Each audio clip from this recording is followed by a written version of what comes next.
You ask Tiger to solve. This deals with linear equations with one unknown. The final result is y equals 4/5. Let's solve it step by step. Simplify the expression. Find the greatest common factor of the numerator and denominator.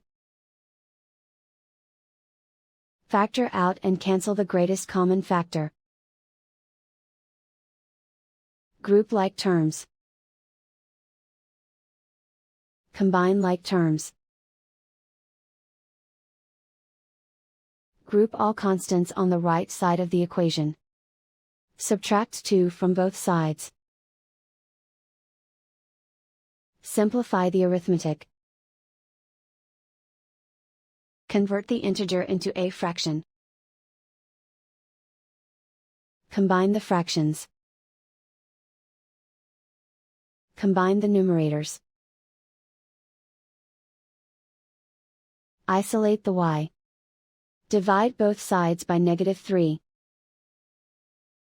Cancel out the negatives. Simplify the fraction. Simplify the arithmetic.